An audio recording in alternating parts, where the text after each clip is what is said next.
Tuesday. You can see your writing journal right here, and we want you to take an imaginary trip in your brain anywhere in the world, but you need to tell us where you would go and why, okay? Anywhere in the world. That opens it up to a lot of neat things that you can write about today. Yes.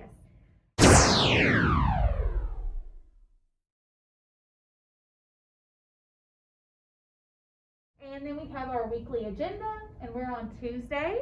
You've completed your question of the day. You're watching your teacher video. You're going to do your writing journal. We're going to listen to the ravine today, and we're going to do a check your understanding, and we're going to practice using those simple and complex sentences again. These are our weekly objectives.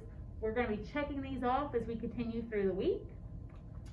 And we've got our last week, remember, with this essential question: how do you find courage in the face of fear? And so yesterday we previewed our story, The Ravine, and we talked about some things that might happen in this story. And today we are actually going to hear the story being read for the first time. So I always think Tuesdays are the most exciting because it's the day we actually get the story in front of us. Yes. So enjoy your story today. And there are some things that I want you to think about before you listen to your story.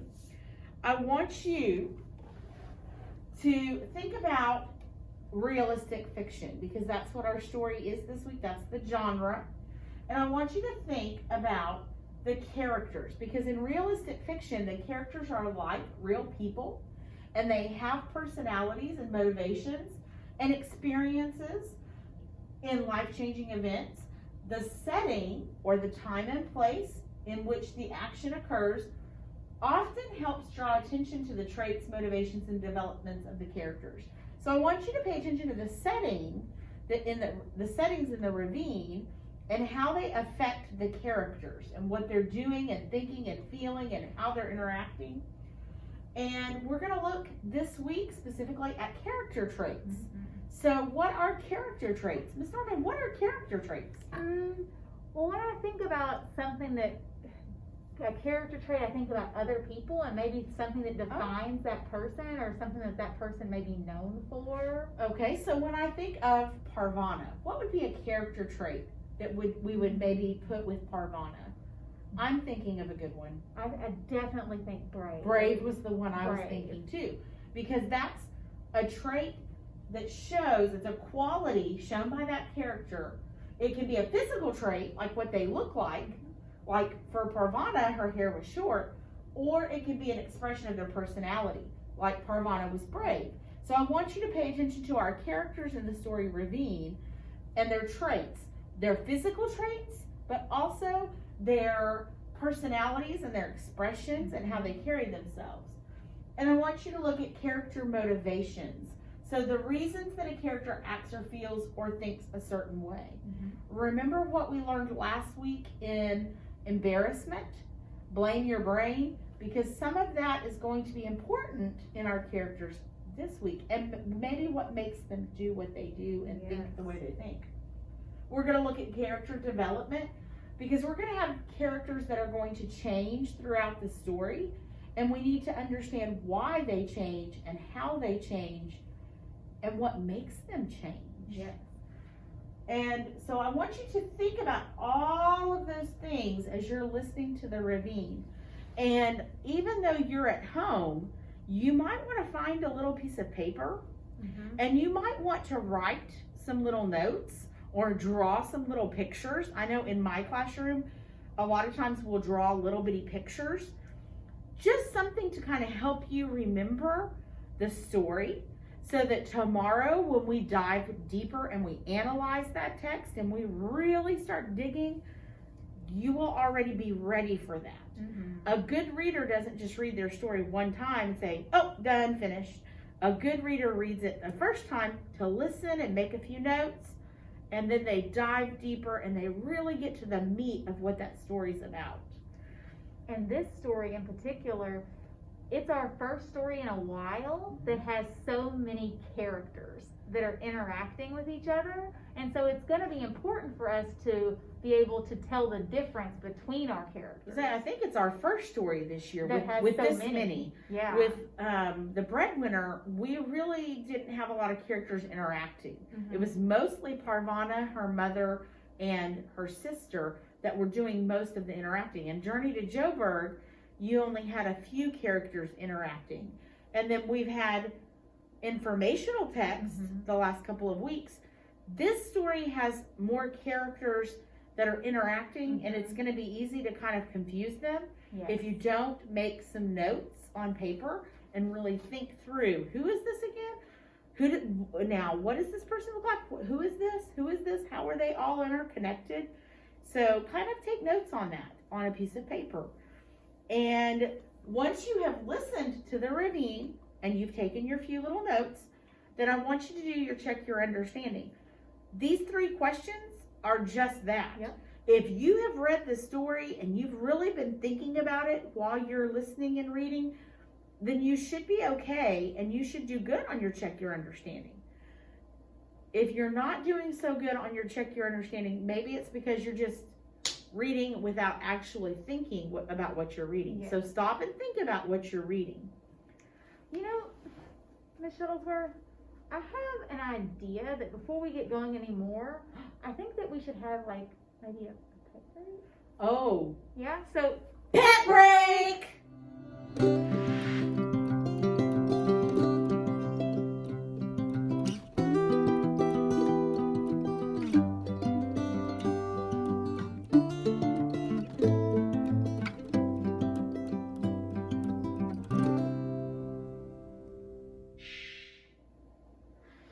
okay guys, we hope Ooh, that I hope really you liked that. enjoyed that. That was fun. That was fun. I always really like this We like sharing pets with you. because they make us happy. They do make us happy. And so we're going to review simple and complex sentences real quick. Yesterday we did really in-depth with the Yes, we simple did. and complex sentences, and you had that practice. Well, we're just going to review it today. And so we have a simple sentence, and that includes a subject, so that's the who of our sentence. It has a predicate, and that is our action. And then it expresses a complete thought. That one is super important because sometimes we don't express the complete thought. And so some examples, we have 3 examples. I really like to eat cake and ice cream. Can we go to the movies later? Oh, that's awesome. And my mom got a new car. Okay, so I'm seeing subjects. Subject, I, I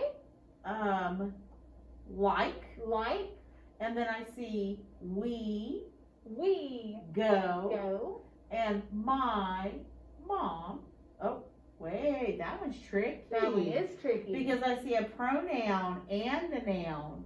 And I know I've had a few people that have been tricked Mhm. when a pronoun comes first and there's a noun. And I've also had some people being tricked just by nouns. Yeah. They want to say, well, that noun is the subject. There can be a lot of nouns in a sentence, so be careful. Yes. So let's look at that one. My mom got a new car. Who's doing something in that sentence? What does the got refer to? Mom Mom. got. Mom got something. So all of them have a subject, all of them have a predicate, they all have a capital letter, and they all have an ending punctuation, and they're all complete thoughts. That is. So those are Awesome. good, simple sentences. And so it's important to remember that a simple sentence is also called an independent clause. It's independent because it's all by itself, simple, doesn't need anybody else. All on its own. And then we have complex sentences, and these contain that simple sentence, that independent clause. So they have a dependent clause that can't really stand on its own, and the dependent clause begins with a subordinating conjunction. And we talked about those Those yesterday. special words. That you made up a song Oh, for. oh, time out, time out. I think I still have that song. Yay, Miss Shuttles are The fun. shells are to the rescue. Let's see if you remember. Yes, see if you can remember the subordinating conjunctions. After before because, although, when, since, if, whenever, unless, while, that, even though, until, these are the words we need to know. Yay! That's You- still so impressive. I to wrote me. those words down because if I don't write them down and I don't find a way to remember them, I'm not going to remember them.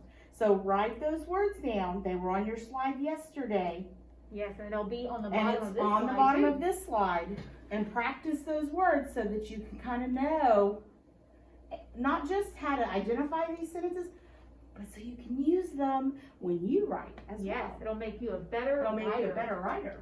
And so our examples, I can't have popcorn because I'm allergic. So the I can't have popcorn, Why? Why can't you why have can't I? popcorn? So this is my dependent clause because I'm allergic. Well, now that makes sense. It completes that sentence. Mhm. Okay.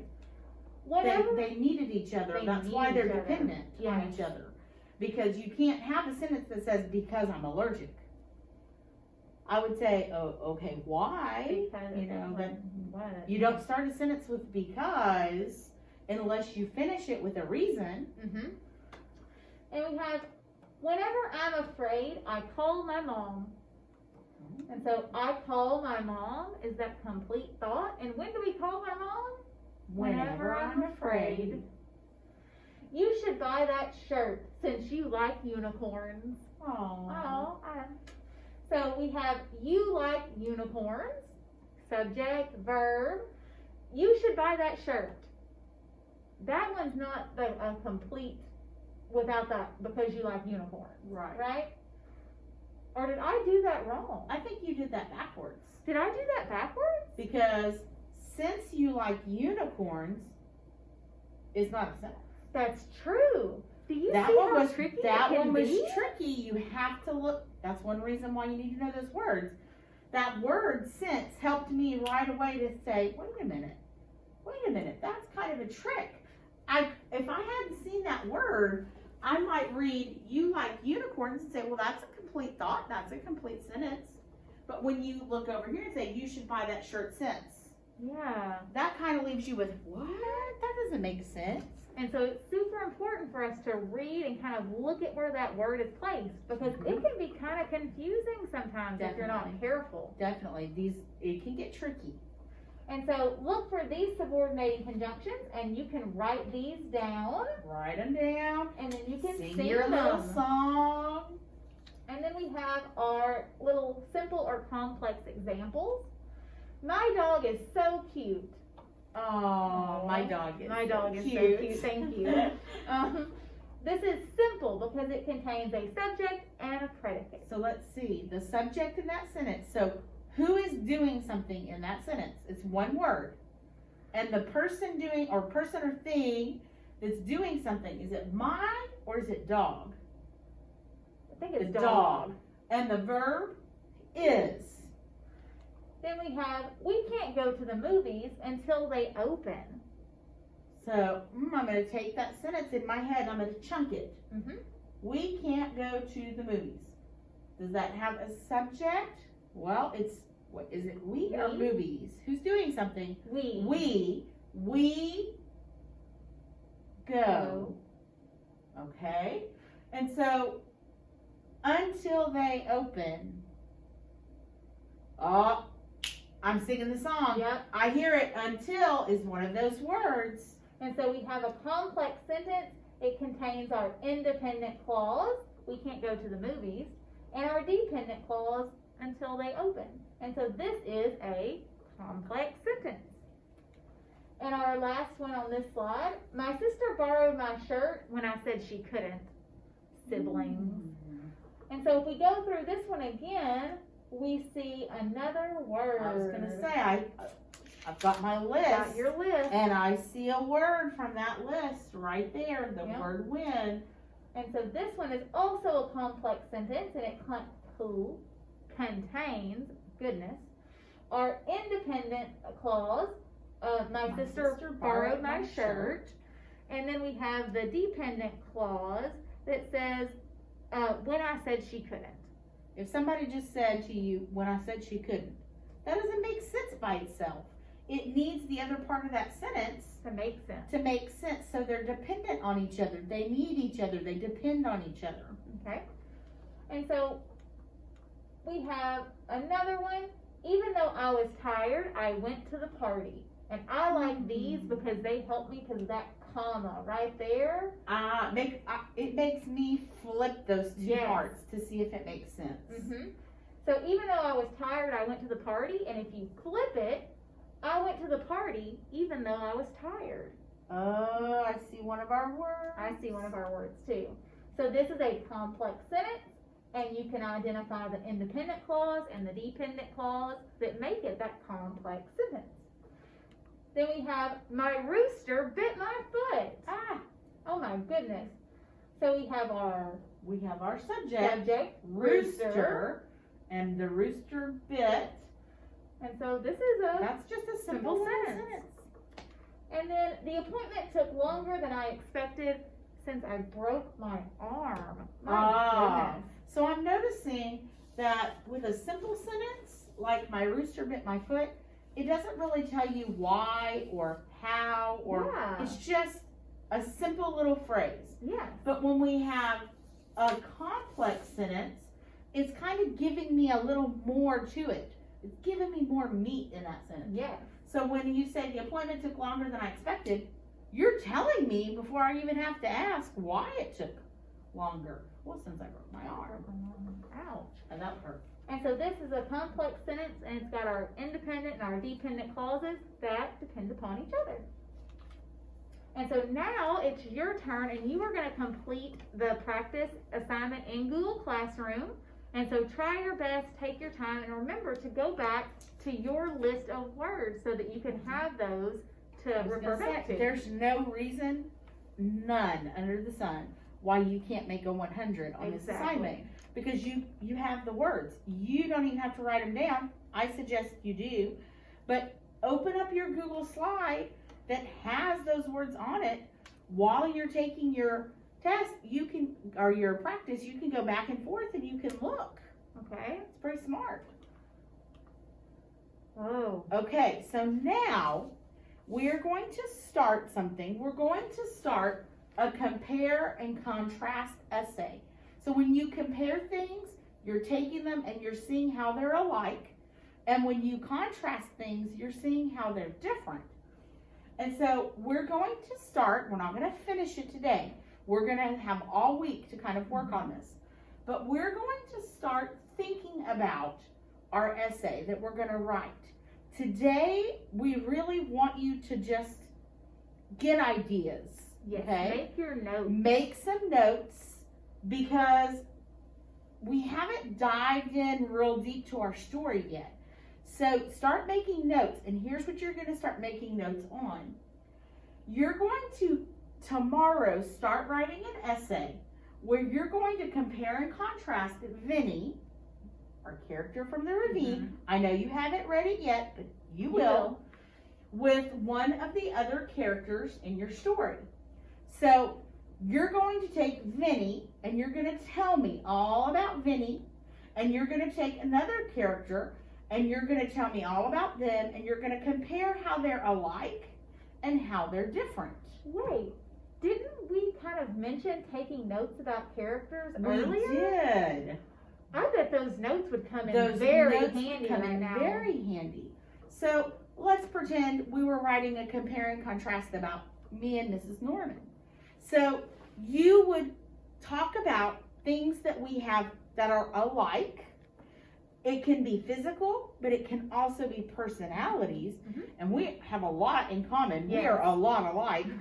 A lot alike. We're a lot alike. And then you would write, your contrast would be how we're different. Well, we have a lot of differences too. We have something that's like, we both have dogs.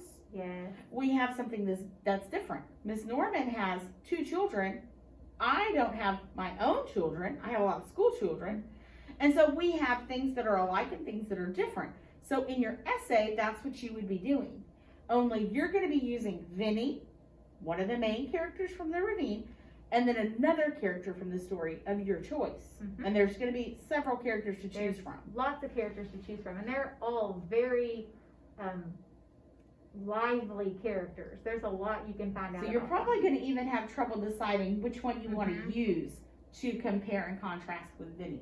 So today, we want you to kind of start taking some notes, start thinking about which character you want to use, and maybe write down some things about Vinny and some things about this other character that they have in common and things that are different. And then tomorrow, you're going to introduce your essay by describing the character traits of Vinny and the other characters you've selected. And then you're going to tell us the similarities and the differences. And you're going to include details from the text. What does that mean, details from the text? That means that you are going to go back to your story and you are going to pick out things that are written about those characters. So is it okay for me to use words from the story when I'm doing that? Yes, but you've got to make sure that you put them in quotation marks because those aren't your words, you're borrowing someone else's words. So if you borrow those words, put them in quotation marks so that we can tell you're getting that from the story, you're not just stealing it from the story. Exactly. It's kind of like borrowing privileges. Mhm. You're going to include details from the text about the character's actions and motivations to support your ideas. And in your final paragraph, you're going to state your conclusion about the two characters. This is going to take us all week. It's going to So- take a while. If you submit this today, we're going to send it right back to you and say, hello, you did not watch your video because we don't want you to turn it in today. Yeah. Today, we want you to make some notes so that tomorrow when we go to the next step, you're prepared for that. Okay. Once you've taken those notes and you can put a check in every one of those columns, mark your assignments as done, and I guess we will see you tomorrow. Bye. Bye.